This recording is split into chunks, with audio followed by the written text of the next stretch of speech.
Welcome to PolyCast, a Civilization podcast focused on game strategy. Dan Q. Makalua. The Me and Team.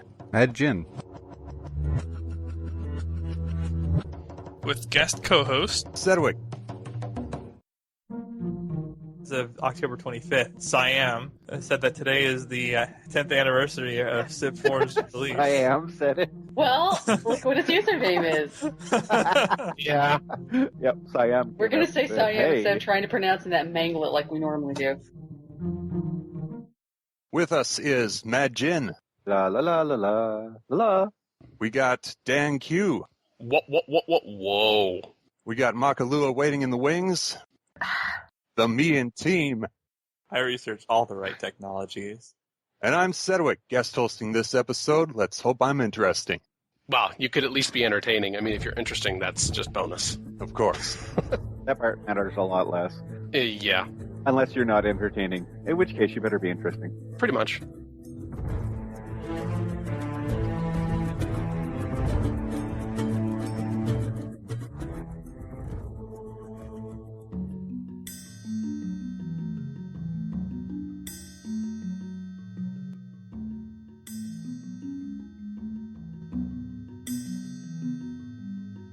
Initially announced that a patch for Civilization Beyond Earth Rising Tide will be released soon. And yes, that proved to be accurate. In addition to bug and user interface fixes, this patch introduces changes to the war score system and combat resolution, covert ops, and trade units that will have a major impact on the game. I'm not certain about the trade units thing having a major impact on the game, but okay for the other things. Well, it's They less just didn't want annoying. to separate it. Yeah, that's No, true. it's It's less annoying. That's major. Yeah. Now, with regards to the war score system and combat resolution and covert ops, I think that is put in the correct order. War score. Oh, my word. I didn't get the game because of that. I might pick it up now. We'll see. Nope. It's the Price is Right stale horn. Oh, is it? I enjoyed actually the description that 2K Games, the publisher for Civilization Beyond Earth Rising Tide, gave before the patch was released, which was, in introducing war score to diplomacy, quote, gave players both a concrete indicator of how conflict against another faction was progressing, and as a benchmark for the potential resolution of these conflicts, unquote. Actually, war score system did neither of those things. Yay! It gave you a benchmark, all right. It let you know that you probably weren't going to be able to end the war Yep. because you would have to demand too much. 2K's explanation, and I'll put this in past tense because when it was written, it was in present and future tense. A situation could arise in the game where a player could get so far ahead of an opponent's faction that no terms can end the conflict, because to do so would remove the opponent faction from the game. And on that note, in Turncast-related news, the last Turncast, before this patch, I actually removed an AI from the map by making peace. I found a way. Oh, yeah, you had the peace deal that was still sitting there from beforehand, and you'd already taken their capital, and it was basically all their other cities, so... Yep, so I found a way to remove them from the map. It worked. Oh, man. It's probably not as intended, but... That sounds like Mad Jin's embracing the EU4 strats and Beyond Earth to me. Yes. You wrote bad game. I will break it. Thank you. So now we have the Spoils of War system, which, quote, works on the difference in war score between the two sides. If an AI agrees to settle a conflict, players will see a new screen showing what technologies, yields, and cities they can demand of the loser. Each of these has an associated cost. The player can purchase these spoils up to the difference in war score. A winning player can choose to demand less than the full difference, and the AI will accept the lesser terms. Quote, unquote. I'm just going to stop for an aside here. So we know the AI will accept the lesser terms. Most important word. Can. That doesn't mean the AI is going to agree. Oh, yeah. Because the AI saying, screw you, we're going to be in this war forever, yeah, that still exists. We're doing No. fine on our own. Quote, likewise, if a player is losing a conflict and agrees to settle with an AI, they must pay out spoils of at least the difference in the war score. If the player cannot meet the full payment, the AI will recognize that the player is offering everything they can and accept accordingly, unquote. Really? Really. Okay. At least they're, So as they're long as trying my- to fix it. So if I make them an offer, and it's exactly the point score, they have to take it, even if it's Yeah. a dumb offer? No, Oh. they won't have to. Ah. But if you make an offer that's way less, then they might take it.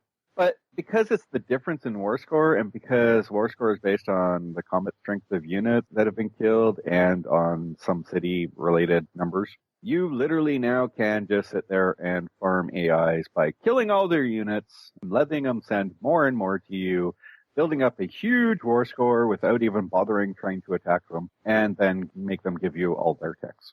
Oh, just using that to attack. Okay, I was going to say, that seems like a rather suboptimal way to get cities, because you could probably just take the cities. But yes, getting tech, that would work. Yeah. I like this alternate research plan. I hate this alternate research It might plan. turn out I to think be it's the an strongest idiotic thing.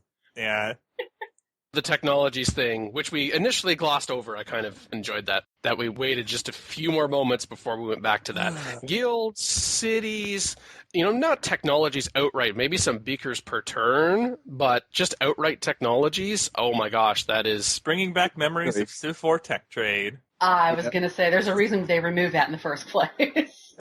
Also, especially if the AI is going purity, it goes right for the end wonder tech right away. Like, it just beelines that crap. Which means you don't have to actually tech. You can just sit there in an early war, just wait a little bit. Yeah, I'll grab a couple of the deep techs, even though they don't give enough affinities for them to fight back yet. And then all of a sudden, now you have it all. And you can defend yourself. That too. I also think Warscore needs to be able to force peace terms if there's enough differential between what you're asking in the Warscore. It needs to be able to do that. Like the time I had 1,000 and they had 0. Yeah. Ridiculous. The whole point of having that is to force terms. Otherwise, you don't need war score if you can't force terms. Well, in theory, in the code, there are levels in the war score related stuff. You're roughly equal. If you've only killed a couple units, then there's you're kind of winning, and then you're dominating.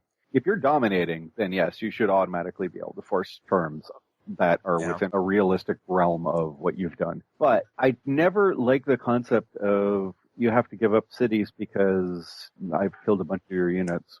Well, you could make cities sufficient war score, though. Like, you could say, let's go on a scale of 0 to 100, and a city is 20. You're probably not going to get, like, a 30-40 war score differential to take a city off 20 war score by just killing units. Yeah, I just think that there should be a trigger in there that you have to have at least attacked cities or taken one before you can start asking for them. Yeah, maybe. If you're just in a border war, basically, it shouldn't be like, okay, now give me your empire because I kept you from expanding towards me. Well, I'm not sure I agree, though, because to get enough war score for that, you would need to kill a lot of units, in theory. Yeah, and the AI loves sending units to die across the map. Yeah, but if it's doing that, you can just take the cities. It's not that hard. No, the difference between shredding its entire military forces and just taking a city then it's not that big. No, I'm talking about the AI who will be allied to another AI who then attacks you across the map because they're pissy at you. And then you can't necessarily get to them because there's other people in the way, but they manage to get a navy through and you shred it because it's defensive, and they just never make peace because they have land units back at home. And so they keep sending more boats, but you don't want to go halfway across the planet to kill their cities. So you just sit there and kill all their units and get thousands upon thousands of war score. Well, see, now you're changing your story. First you said you can't, now you say you don't want to. Yeah. Definitely, if they can bring a navy to you, you can do the same. And you can, if you sank their navy, you can probably use whatever sank that navy, unless you're using pure land units, to go take their cities. Well, if they're cooperative with another AI that's in the way that doesn't like you and doesn't let you through. Yeah, I guess it's possible. That's not going to happen a lot, though. I don't think it's a big deal. It happens a lot. No. They make buddies quite often. Yeah, I know, but being completely unable to reach someone who can reach you and getting tons of war score on them, I mean, yeah, it could happen, but... Yeah, and then you can take a city that you can't really defend in the future if you want. I mean, you can, sure. Yeah, I just think it's bad. But realistically, on the war score thing, what I would suggest, and this is the thing I'm most sad about, is that there, again, is a lack of diplomacy in it. Yes. It's under the diplomacy heading, but there's a sheer lack of diplomacy. Where is the don't settle near me option in here? Say you have a border war and you smash up a bunch of outposts and then you go to make peace. Why don't you have an option in this thing to say, you cannot settle near me? It actually physically blocks the AI from settling within, say, 5 tiles of your lands. Should block humans and AIs alike. And if you're going to make that a peace deal, give it a hex range on Yep. your city. Yeah, here's a hex range of all the current cities. Current cities, not future cities, because that's just kind of a dickish. Be able to go, because then you start dropping cities all around them, and you're just like, "Bleh." No, but it'd have to be current cities that they're locked out of. Or break your alliance with that person, or stop paying that person for a service. Say you have competitive services, and you say, no, you can't buy that off of them. Or anything along that line, actual diplomacy-related things. That would have been much nicer rather than the stupid text. Yeah. And when we're talking about diplomacy here, as well, related to that, if one AI enters, say, an agreement with another AI, just like when we enter an agreement with an AI, we get the communiques from the AI saying, oh, that was a really good deal or that was a really bad deal. I would like to be able to do that as well.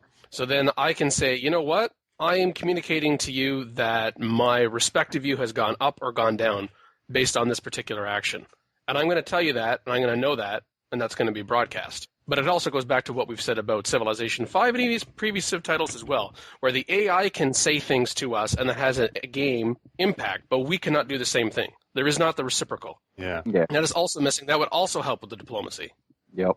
But I will give, at least in theory, this Spoils of War system, I will give it credit in one particular sense. And that goes back to the demands that you can make. Each of these has an associated cost. The player can purchase these spoils up to the difference in war score. It removes, in theory, some of the guesswork, which is like the AI contacts you. Hey, let's get peace, like peace treaty for peace treaty. And you're thinking, I think you can do better than that. What is your best offer? What is the most that I can get out? Will you, and I'll put this in the context of energy and Beyond Earth, get 10 energy per turn? No. Okay. How about 9? No. Can I do 8? No. And you sit there to try to get the best combination of things. At least with this on the screen, it gives me the sense that, okay, this can be my potential total, and I can mix and match the combinations of things that I want, and I think things are going to help me. Yeah. Wearing them down could be a negotiation tactic, too. Yeah, you could also burn all their stuff down. I will negotiate with you by burning it all down. Have fun with that. Yes, instead of at the end of a stick, like we would say in Civilization 5, I guess at the end of a laser. Yeah, the concept is better than Civ 5 style even, or at least the way the Civ 5 style is written, because it's based on certain levels. And on certain levels, there's like 8 or 9 of them, the AI has a very fixed, this is what I'm going to give up for peace, or ask for peace. And you can't ask for something different and find out what equivalency things are. Like, if you hit the level where it has to give up half its empire of cities, then there's like no way for you to go, well, why don't you just give me all your gold and gold per turn and this sort of stuff? And be like, nope, I don't know how to calculate that. Very take it or leave it. Yeah, especially when you don't want to take it, because it's too much. Now, elsewhere in the patch, just about the covert ops thing, not as much detail provided in the patch notes, and this is new. Covert ops, of course, we mentioned, includes the black market section. By assigning an agent to this operation, you can trade diplomatic capital for strategic resources. Your agent's rank modifies the number of resources you can gain and the cost you pay for these resources. At a glance, I'm thinking this is going to be better for me than stealing technologies with my agents, stealing beakers, stealing energy. Because why? Because if I'm doing all of those things, then I can just go and take those strategic resources for myself. Well, it depends. I mean, sometimes you're in areas of the map where there's like no titanium at all, anywhere, or no oil, or blah, blah, blah. So sometimes we need just that little bit more. That may be a viable thing. Although more strategic resources from thin air, sure, whatever. I don't see anywhere in here that they fix the trade routes to allies, giving you 3 of everything per trade route. There's that as well. So you combine those things, and it's like, okay, it's nice to be able to do it, but it seems very situational, and it seems underwhelming, whereas the black market, I think we've talked about black market equivalents of covert ops and espionage for previous Civ titles, and it's like, yes, this is in. They've implemented it, but in the way they've implemented it, it seems like you've just barely got the foot in the door and you're barely scratching the surface, and there's other ways to get these things. So yeah, they implemented the name. Yeah, yes. Well, there we go. Baby steps, I suppose. Yeah, baby steps. Name's in there. And now, granted, if they actually do fix trade routes somewhere along the way, so they stop giving you all the stuff, then it might be more functionally useful at some point versus other stuff.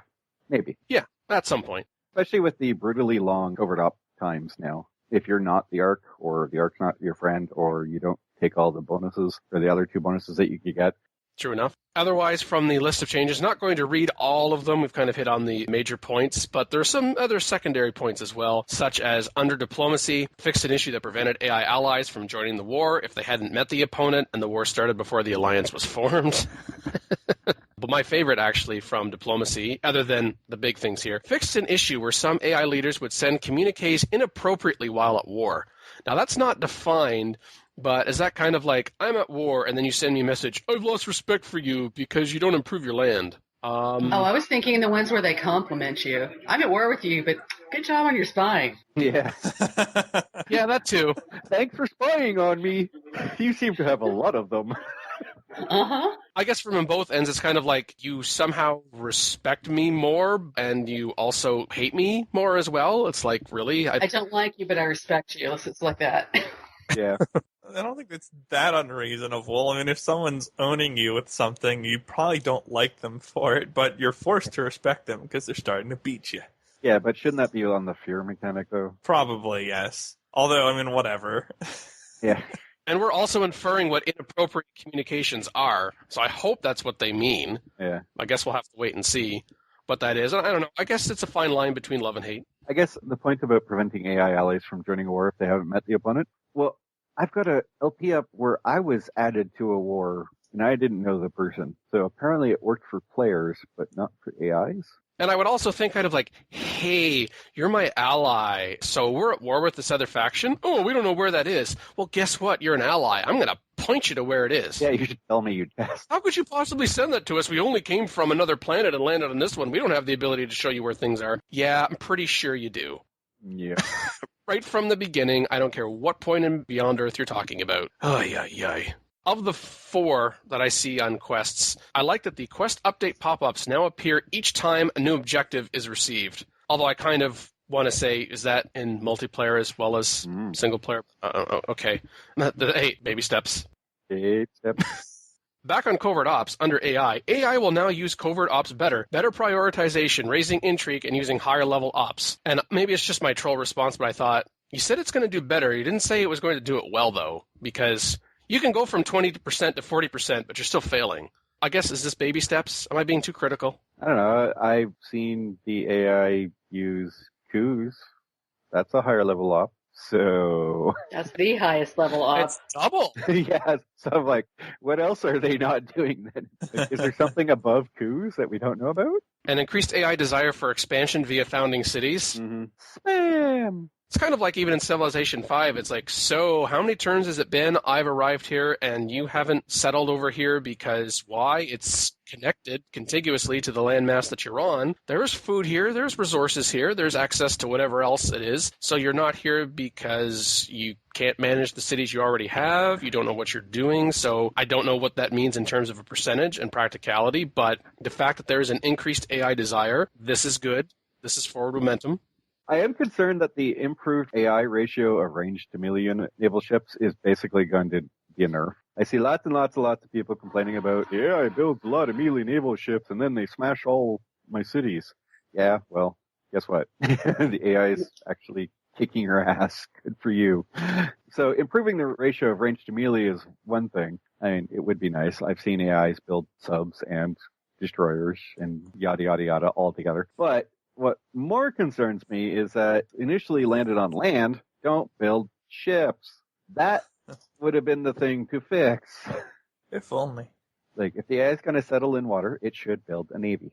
Just like the player has to. Yes, or at least should be. Should be doing anyways. Yeah, if you're going to settle on water, I mean, I suppose if it's, oh crap, it's a lake, then maybe you're not going to be so concerned about that. But if other players, AI or otherwise, even a multiplayer situation, right? I know we're talking about AI here, but still, someone else can get to, you might want to protect it. And on the point about people complaining about the AI take with the melee units, I guess, and it also goes to, do you not have ships of your own in the vicinity? What is the affinity level of the AI versus you, and are you not constructing defensive buildings on the coast? I mean, it's kind of one of those things where, and I've actually had that happen, where an AI was doing that, and I was so used to in the situation of like in Civilization 5, it's like, why would I build walls? The AI, they're not going to be able to get to me. But then here it's like, oh, maybe on these coastal cities, I don't find it as an issue with land cities, but on coastal cities, it's like, yeah, maybe I should have that, so at least it gives the city a turn or two to defend itself a little longer before it gets taken. Yep. Possibly raised, captured, or whatever, so that I can either get units that I have back to protect it, or construct them, or buy them. Like that's a good thing. More about what am I not doing correctly, as opposed to, oh no, the AI is doing something correctly. Well, Yeah. oh, we're such a fickle bunch. I wish the AI would do stuff that's smart, and then the AI does something smart. Rawr! You made them too smart. I don't think smart's the right word for the AI still, but okay. Yeah. Put it this way. If somebody's complaining that the AI is actually doing something well, that's just please go away. It was just a little early in the learning curve is all. I wouldn't worry about it too much. Please don't make the AI get nerfed. It has to improve still. We don't want the AI nerfed. Under Art and User Interface, added sorting functions to trade route overview. Thank you. So, demographics in the next... Oh, wait. Maybe not. Demographics have a long history in Civ, though, because like you got to the point where they were a little overstrong in the gameplay planning phase in the Civ 4 times. Fixed an issue where certain expedition icons are not properly cleaned up when completed. Also, thank you. I thought that was just a let's make your explorers run around to places that they can't do anything anymore. Yeah. So the balance side of the section is actually amusing. Yes, it is. As much as War Score went from, you use the word, now maybe next time you can build a mechanic, so they actually built a mechanic for the patch. Not a good one, but they did, at least, build one. In this case, they went, hey, we have all this stuff, and we thought it's awesome to have this all cheap, and they're super powerful, and blah, blah, blah. And then they balance it by basically making them almost not worth using again. Slow clap for that one, too. And specifically, I'm talking stuff like machine-assisted free will now reduces the cost of leaf text by 20%. It used to be all text by 30, so that's probably a better choice, but it costs 1,000 production. So not only do you need to find a bunch of progenitor rooms and get the artifacts, and that takes a long time, then you now have to get 1,000 production, which makes it like an endgame wonder. To me. It's an endgame wonder now. Which is kind of stupid because the point of it is to give you faster tech before the end of the game. Just saying. Yeah, that was a little overdone in both directions. Yay! Although 20% cost of reduction in cost of leaf text is actually pretty useful. Yeah, if it wasn't 1,000 production, that's still a solid bonus. I mean, it's not game breaking. You're not going to win on that alone, but it would still be good. Yeah, but not at 1,000 production. No. Quantum Politics was the other one that got beat to death. It really got beat to death. It used to be plus 100% virtue acquisition rate. Go figure. So it's now down to 15 whole %. So, and it costs 400 production. Yay. I know it's not pertinent to too many of our listeners, but I'm just thinking about like what the League of Legends community would do if change is enacted to this extent in a game like that. Oh my gosh. The balance tuning. Wow. That was not tuning. That was, somebody thought, it'd be awesome to have all this super powerful stuff and we'll put that in at lunchtime because this is awesome. And then somebody else took a bat to it and beat it so badly that it's no longer even useful. Well, it needed the bat, but it didn't need to be a dead horse. Yeah. Yeah. And Good no job. candy dropped out. Yeah, seriously. But anyways, other quote-unquote wonders that you would get through the artifact side of things now actually cost more production. They didn't have the abilities changed, so I guess that's okay. But all the artifact-based wonders all cost like 100 production. And it came up on the forum at one point, and people were like, well, why are these costing production or any production or whatever? And the whole point of it was it's technically a wonder to differentiate it from the quote-unquote bonuses you get from mixing artifacts that you don't have to pay for with production. And also, it's a wonder, so it'll get built in that city.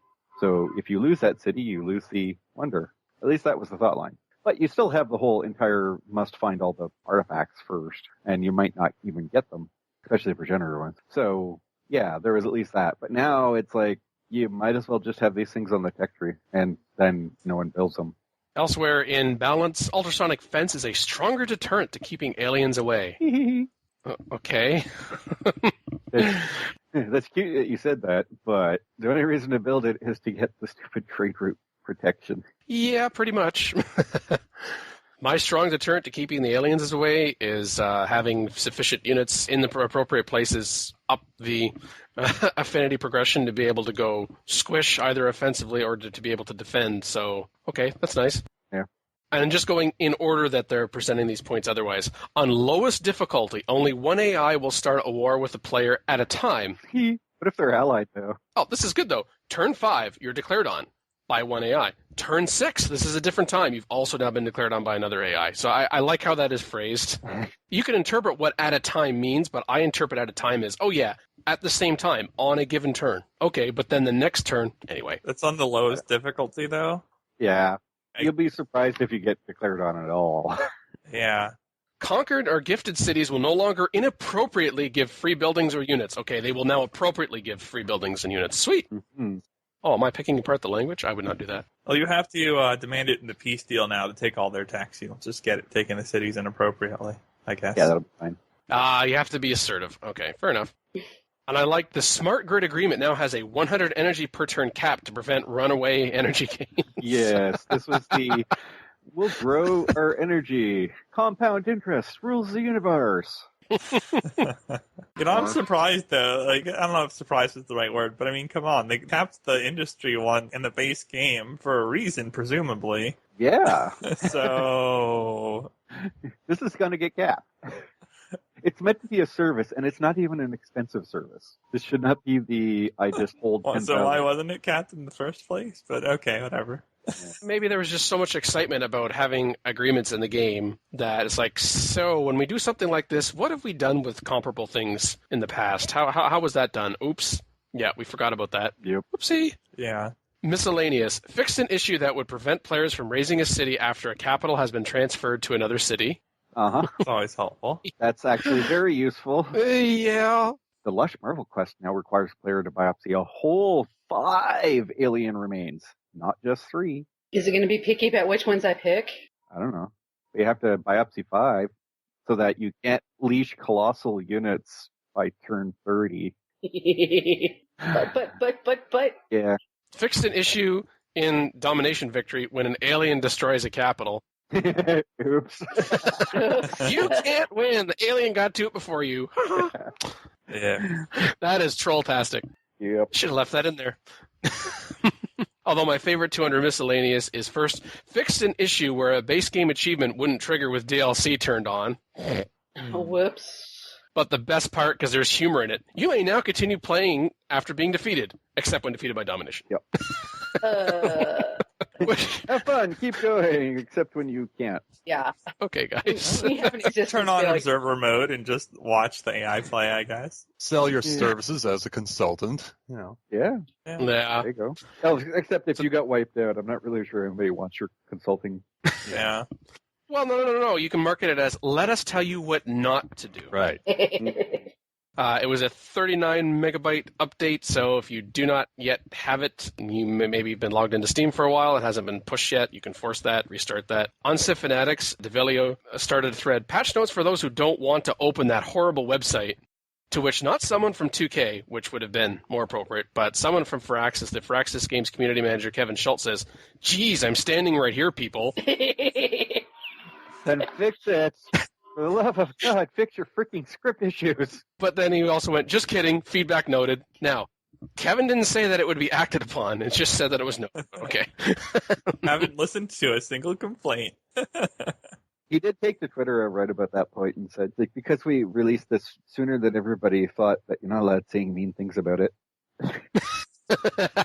To which I responded, that's not in my contract. Nice. On Facebook, Jackson Fleming said, this looks like a great improvement. It's good to see that you've taken what the fan base has said into account.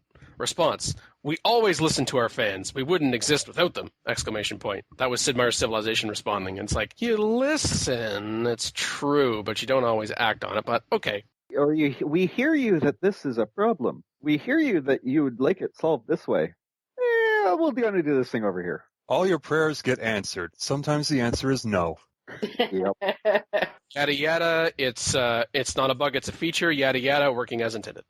Yep. Drake Smith, who maybe is Southern, he goes, "Are y'all trying to set some kind of record for timely patches? I'm impressed." The response, "Thank you." And, maybe? Smiley face? What, the BERT team actually put out a patch that has more than just a couple XML fixes? Apparently. That in itself is like a record for them. Now, the one qualifier we do have to put in here, so you're playing the Mac version of Civilization Beyond Earth, Rising Tide. Yeah, Spire hasn't done anything with that just yet. I like Quasar on Steam, who said, "Nothing for Mac. I'm in the middle of a really important war with the Slavic Federation here, and I want them to pay appropriately when I crush them."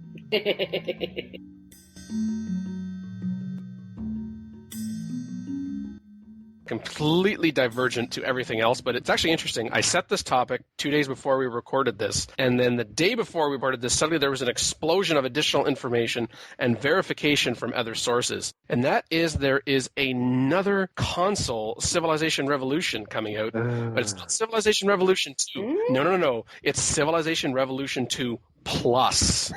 Okay. Oh god, did they change the art again? And it's heading to the PlayStation Vita.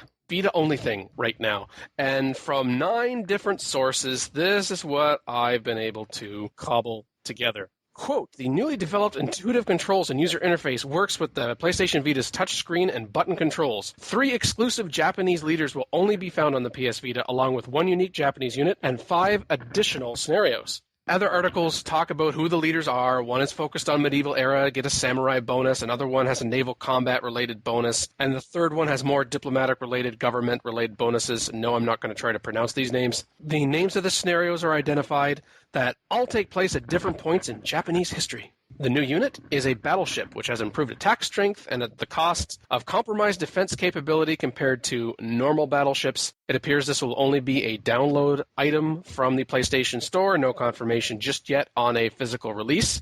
And it is going to cost 5,300 yen, which is a hefty 30 pounds. See? Hefty pounds. Eh? Hefty pounds, yes. Ha ha ha. And that's without the VAT. That's without the VAT for the British listeners.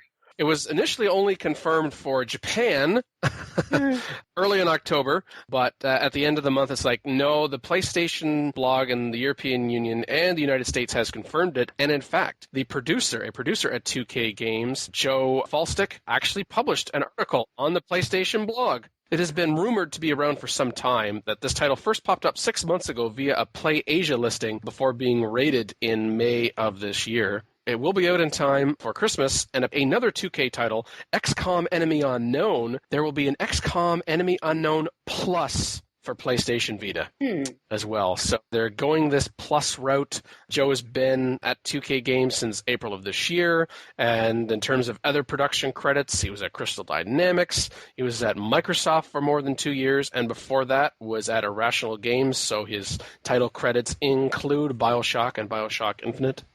Whatever. Doesn't really matter at this point. I mean, they're not going to just release it in Japan, because that would be idiotic. Not exactly a large market there. So yes, they are going to try and release it elsewhere, because derp, it's on a Vita. Other people pretend to buy them. But second to that, people pretend to buy the Vita. Yeah. So really, throwing good money after bad. I mean, hasn't Sony said they're not doing anything more with this thing? But apparently 2K is, so... Okay. Well, hey, as long as they can still make some money on something they probably didn't have to change too much to throw on there. Yeah, it's like port and go. Yeah. It's Plus, guys. Although, I will say, they are putting more on this than they did on Civilization Revolution 2 versus Civilization Revolution, which was essentially, hey, we added a few new techs and gave you a couple new leaders. And put a 2 on it. Now with the Plus, we're going to give you, there's going to be a unique unit, there's going to be 5 additional scenarios, there's going to be 3 Japanese leaders. We're going to optimize it, actually, whatever, of course. I mean, obviously for the interface. And for the Vita. But if you're thinking, can we get another console Civ title that is not just for handheld? Sid said no. Apparently not. Yeah, Sid said no. I asked. Okay, then.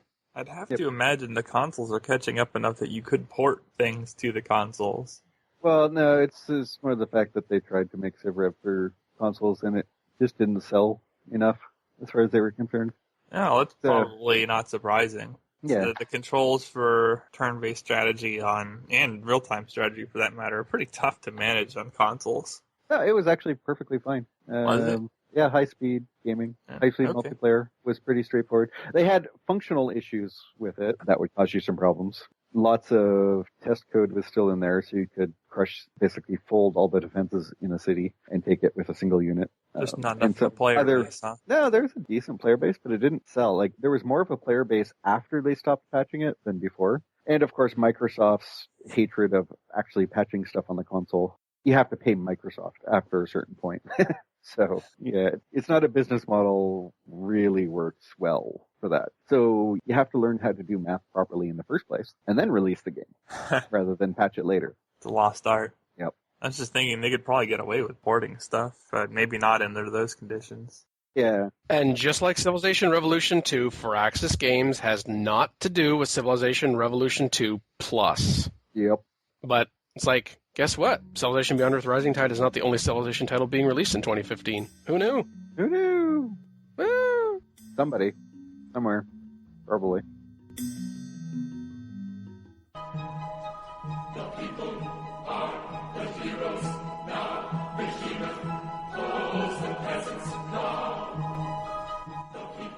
Episode 240 feedback. 2 threads here. One of them has a little bit more content than the other, particularly from poster Ruben. I'm not sure what he means by a soft episode. I was sick that day, so I wasn't able to do this particular episode, unfortunately. Did he mean, like, in terms of volume, or was it something else? No, I think he meant just in terms of the content, okay. be happy, optimistic, Fair enough. lighthearted. Fair enough. Oh, it was But like I a thought first we were too impression. critical, guys.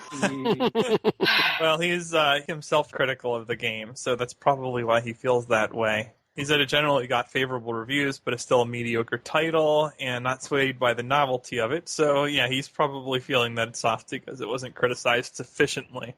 Oh, and more specifically, scoring a title based on potential and post-patch speculation is wrong and very misleading. Dan, I did not do that. you did too. No, I did not. You did. No, I did not. My score was based on the game at release. Nope, it was not. You kept talking about there's potential for the post-patch speculation stuff.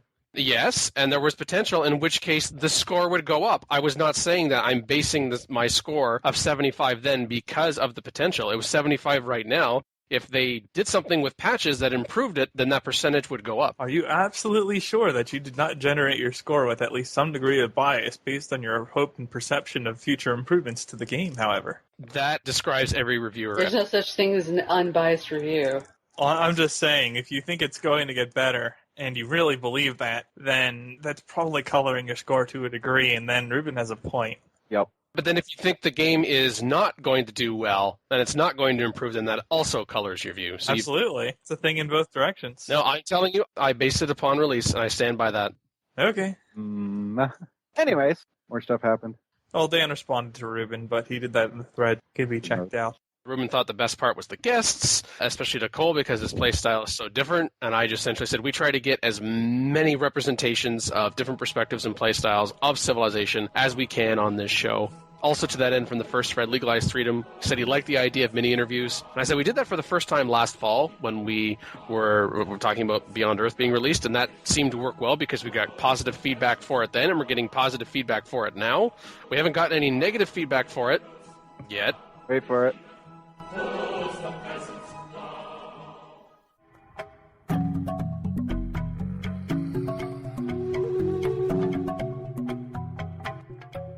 Where the challenge is going to be, some of the things we know how to do are not going to be very risky, but other parts of the project where it's like, we're going to try this brand new thing, or we're going to try to invent some new style gameplay that we've never had before. And I think for Civ 5 it was, will hexes work? Things like that. Will 1 unit per tile work? There were a lot of core changes that were flipping the established model on its head. The video of the retrospective. This was a panel from Firaxicon, and it was published on October 3rd on GameSpot's channel. It had Dennis Shirk and Ed Beach from Firaxis Games. Ed Beach came on as the designer for the 2 expansion packs, and Dennis was the producer across the base game as well as the expansion packs. Each game of Civ has a different way that they present their leaders. We've done it where they just reacted. They didn't say anything. The text said it, and then they just make gestures in the background, like Civilization 3 or Civilization 2. They had pre-canned animations. Civ Rev, we had Fraxlish, which exactly half the people in here hate, and the other half think is amusing and funny. So what do we do to elevate this? We have to do very realistic scenes. John thought it was very important to have these guys in their environment, gives them extra context, really gives them extra flavor. So what if we do real-world languages? This would be cool. It'd be a first for us. So one of the problems that we have with that is finding actors that can do difficult or dead languages, and also the experts needed to actually translate our scripts into something that we can use. I thought it was interesting getting the takes on how the development process unfolded, particularly finding the name for the expansions. I was thinking gameplay. I had no idea about name right away, so I gave him a quick response. I knew that the first expansion was going to have religion in it. Religion was going to be really important in the Middle Ages and Renaissance. I also knew that we had planned some scenarios to go with each of the expansions, and that I was going to do a big scenario on the Renaissance period. So my first answer was Renaissance, and we actually went with Renaissance probably for 4 or 5 months. That was the plans. Marketing came and met with us, and we were planning to roll that out as the definitive name for the first expansion. We thought it had a positive meaning for the series. But then we kept having problems. There were people that couldn't spell Renaissance. Does it have one N? Does it have 2 N's? Does it have 1 S? How many vowels does it have where? Internally. Everybody learned to spell Renaissance after those 5 months were up internally. But we kept realizing other people aren't going to be able to hang with that. So we took another look at it. We thought about, could we simplify it? What's the core essence of what we're doing? And that's obviously how we ended up with Gods and Kings for the name for the first expansion. CBR. Why not? Really? Renaissance! Oh. But now we don't get to see the signs with 3 N's in Renaissance. Which also competed with a movie, but hey, too bad. I mean, people use the word medieval all the time, and that's commonly misspelled. I don't see the big deal, but whatever. People don't know how to use a freaking spell checker or autocorrect. Yeah. That's really not a good reason to not. Oh, I've been burned by autocorrect before, though. Oh, yeah. Autocorrect does some fun stuff, but... Yeah. Then we got to a second expansion. We also had to come up with a name. And again, Dennis came with me, and we knew we were going to have a World Congress. We knew that we were going to focus on the modern through the end of the game, so it was going to be post-Renaissance. But it was really going to be focusing on kind of the globalization of the world in the 20th century. And so One World was the first name that we came up with. It seemed to make sense. It didn't seem like there was anything out there that had used that exact name before. Didn't seem, yes. That was the problem. I think we were 6 months from releasing Brave New World, and we still had One World as the name. And then I saw some ads on TV for the upcoming Survivor season, and they were also going to call their season Survivor One World. And we started thinking about it, and did we vote it off? Yeah. Dennis voted that one off the island. So we started going back to the drawing board. And the next thing that came to mind... New World Order would have been kind of interesting, right? Like, great athlete Hulk Hogan has been born in your city. But when we found out there was a wrestling event, that probably sealed the deal right there, that we had to axe that. And it was at this point that I was starting to really think about the ideology system and figure out how the conflict between communism, fascism, and democratic people was going to play out. I started thinking about kind of literature we were putting great works in. So I started thinking about that literature of the early 20th century period. Huxley's Brave New World came to mind. I threw that out as an idea, and that has stuck. Dennis talked about the process. What are the primary goals of a prototype stage? There's a couple things that need to happen for this team to really have an idea, start the process, and come to fruition. And there's 2 things. One is a vision for the game. They've got to have a vision that they can sell, not only to the director team at Firaxis, to everybody give the thumbs up, so it goes, I like it, but then again to 2K, because 2K is going to basically say, that sounds great, we're behind it, let's forge ahead and really start putting all the cogs into place, assembling the team. And the other is just building the prototype itself. What does the design team do to create a prototype to basically show 2K that this game is going to be working? And for somebody like John Schaefer, who at the time was an avid modder of Civilization 4, he makes it in Civilization 4. We had some very specific needs that we wanted in our new game. And so the graphics team went to work on building one, but this was going to take time, thus the prototyping within Civilization 4. That game existed in Civilization 4 for quite some time in the development. Final graphics work, the things that really make it shine, are going to happen in those last few months, because you can get to a certain point, but it's the last 20%. When you get 0 to 80%, you're going to see some differences, but the last 20% really makes a huge difference. 8 months before we shipped, right? Yeah, 8 months before you shipped, but not just 8 months. There comes a point when you have to stop that graphics work. You're going to get into alpha, and you should be pretty locked down by that point. People got to see a very early version of the introductory movie, the first visual set of imagery. Every Civilization game has an intro movie. Every Civilization game had some sort of montage. And it happens over and over and over again because we have a game that is completely wide open, right? So how do you make a story-driven intro movie for a game that's basically played differently by the player every time? And that's always been a challenge. So we've always had these same montages of history because we couldn't really think of a better way to approach this.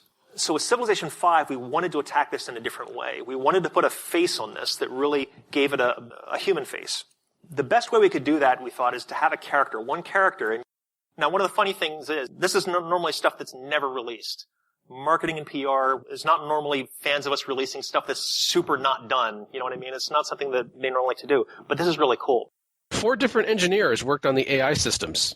And the way we made that happen is we broke it up into different components. But part of that process of figuring out how the AI was going to be put together was sort of figuring out what the difficult spots were going to be, what our challenges were. And I identified 3 or 4 different things here. One is just that Civilization is such a long game. If it takes 20 hours to get all the way towards the end of the game, it's going to be tough to test and balance those systems that just require that much time to be put in to get to it. The other thing is not the same game every time you play. That's what makes it so wonderful. But it means that the AI is going to react differently to a new situation, and that's going to make it tough to create an AI that you know exactly how it's going to behave in every situation. We also planned for Civ 5 that we were going to have a lot of unique different play styles for the different Civs, a lot of different bonuses.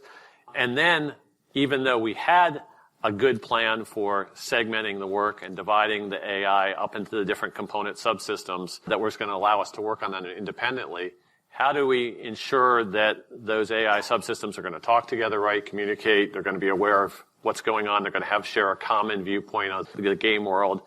There was an autoplay system where the AI plays head-to-head with each other for as many turns as you want. And after the autoplay session takes that break, you can have it return as any of the different players in the game so you can see what the game world looks like from that player's point of view. Kind of from that simple start, we were able to get a lot of analysis of how the AI was balanced, how well it was performing. And one way we do that is by just generating a huge amount of logged data, kind of recording every single decision that the AI makes so we can go back and analyze it. Someone asked how the AI process works when you're developing it. Is it a lot of getting basically really good players and trying to understand what basic good strategies are? Or is there a lot of just trying lots of random different things and seeing what floats to the top? I think it's more the former. And one tool that we have that's a very useful tool is we have a secret but not so secret external group of testers. A lot of them are really, really strong players of the series. We have some wide range of ability levels there as well because we want to test the game from as many different angles as possible. But those people are very, very good at identifying core strategies that are going to win, where AI may be weak.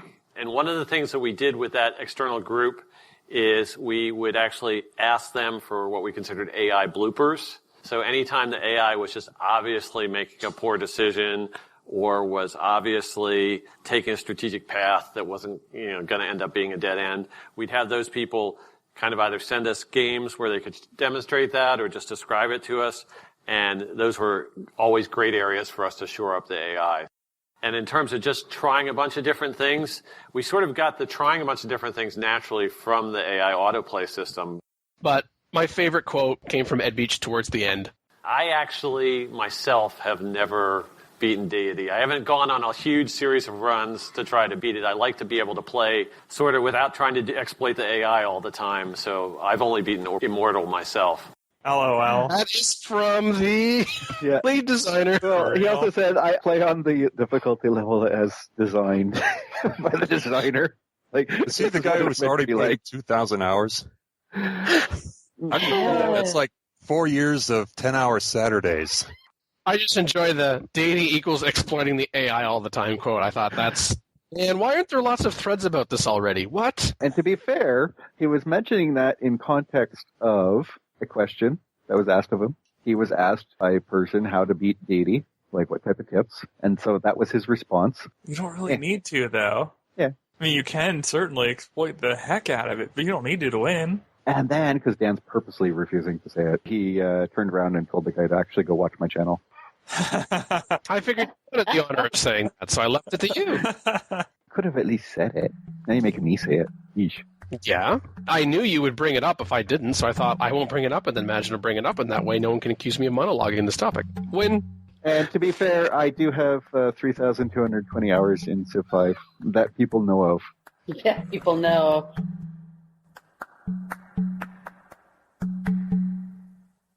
In 2011, PolyCast switched from pre-recording to live recording its episodes. Another decision made at this time was collapsing the segment Time Machine, looking back at key moments in Civ history, into Miscellaneous, or under Miscellaneous if you prefer. Now in 2015, we're reversing this decision because it's our prerogative. And for the first time since episode 94 in June 2010, we present to you a Time Machine segment. Then in June 2010, we were reviewing initial naysayers about Civilization 4. Today, we observed, 10 years since Civilization 4 was first released October 26, 2005.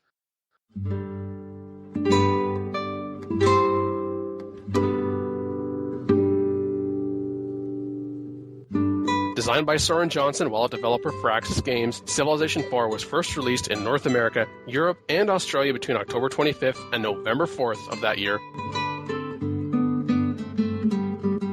It follows the 4X model of turn-based strategy games, a genre in which players control an empire and explore, expand, exploit, and exterminate by having the player attempt to lead a modest group of peoples from a base with initially scarce resources into successful empire or civilization. There are by default 5 objectives the player can pursue in order to finish the game.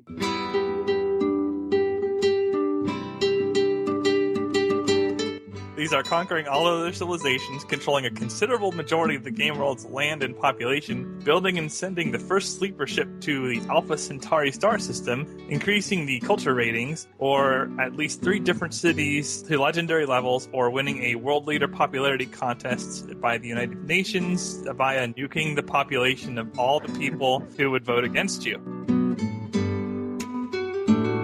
If the time limit for the game is reached and none of the previous goals have been fulfilled by any players, including game AI players, the civilization with the highest total game score is declared the winner. The game can be played in multiple modes as a single player facing against one or more computer-controlled opponents or through online multiplayer games.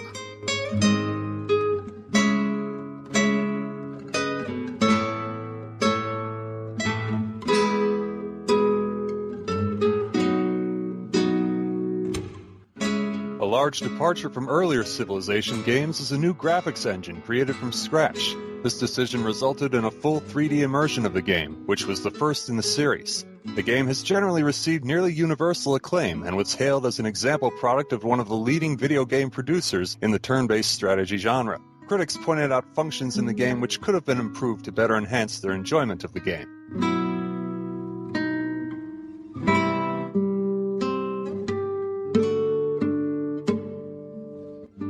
By the end of March in 2008, the game sold over 3 million units, and in 2010, Civ 4's title theme garnered the first Grammy Award nomination and win for any video game. Firaxis released 2 expansion packs, Civilization 4 Warlords and Civilization 4 Beyond the Sword, as well as the standalone game Civilization 4 Colonization, which were all combined into one release edition titled Sid Meier's Civilization 4 The Complete Edition. Civilization 4, happy anniversary. Woo! Yay! Fanfare. Yes, indeed.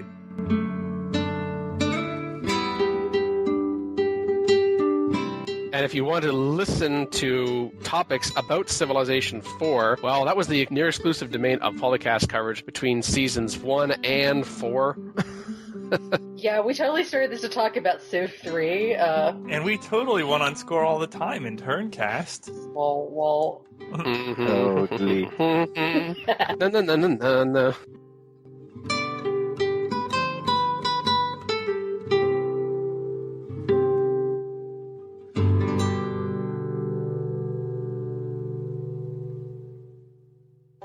Call in today.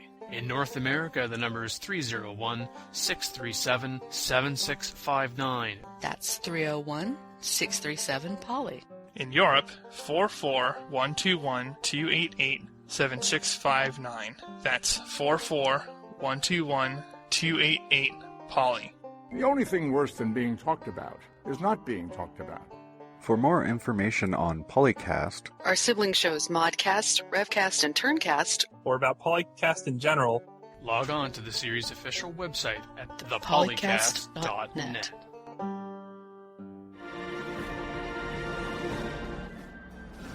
Apparently, Ark has reached 2 million in sales prior to official release, which is kind of nice. If you want to write a dyno, go nuts. And it even beat out Valve's own Counter-Strike and Rockstar's GTA 5 during the period.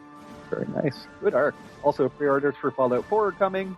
Weirdly, this War of Mine is still in the top 10. Talking about top Steam sellers from October 4th to 10th. Yeah. Civilization Beyond Earth Rising Tide was 5th, and then on the 11th to the 17th, 8th, but Civilization Beyond Earth Rising Tide did not place October 18th to the 24th. They're not in the top 10. They could get back there again. We've seen oddities in the past where it's like, hey, after almost 2 years, Civilization 5 is back in the top 10. Say, what? Yeah, that's not going to happen with Bert. Throw down. The week Bert came out, it had top 5 position. The next week, it was still in the top 10. And the third week, it was not in the top 10. Compare that to Beyond Earth, which sold a lot more. Most bought game that was never played. Go figure. Thank you for joining us on PolyCast episode 241. I am the Me and Team, and as usual, is joined by regular co-hosts Dan Q. How excited are you now? Makalua. Is that the kind of questions you want to be asking our listeners, Dan? Really? Majin. Well, it's better than him asking about other stuff, like, how would you like to get host? Very much. And guest co-host, Sedwick. Thanks, guys. It was a blast. Would you be willing to come back on the show? I would, yeah. This was great. The week after Christmas, the week that includes New Year's Day, and I'll be off work, so maybe I have more research time then, if you record an episode. Research? Wait a minute. Are you trying to book your next appearance right now? Just a suggestion. Well, that's new. That's the first time we had someone do that. Can I book myself in for this day? And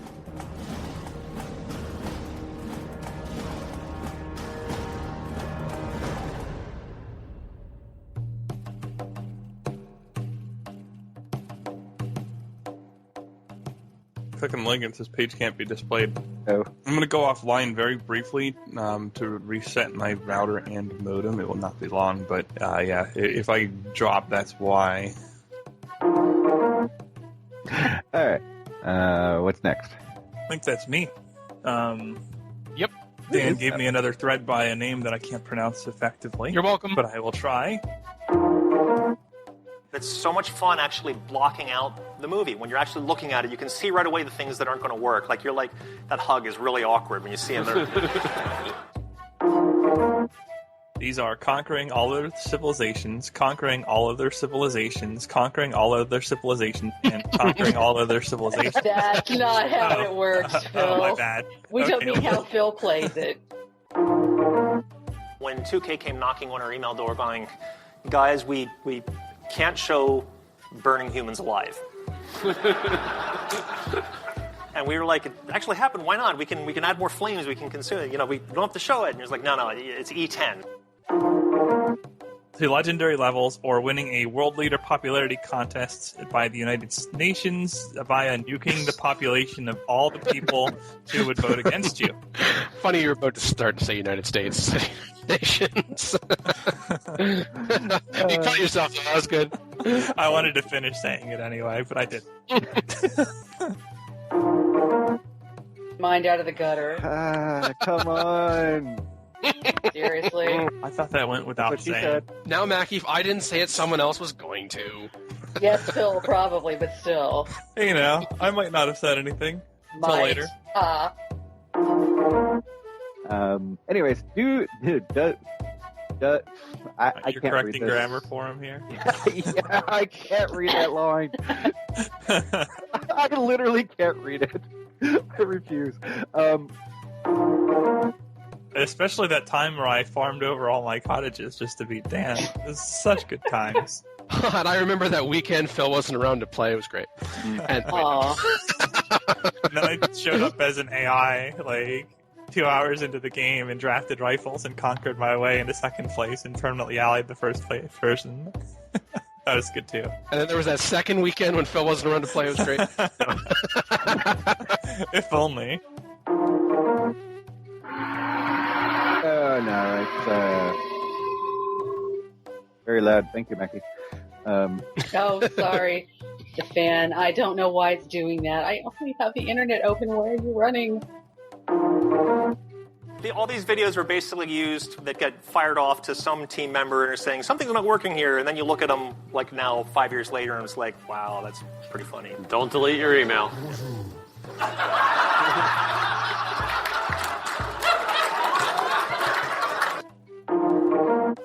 Oh, we got cut off where Phil says silence. Nice. Perfect. Perfect.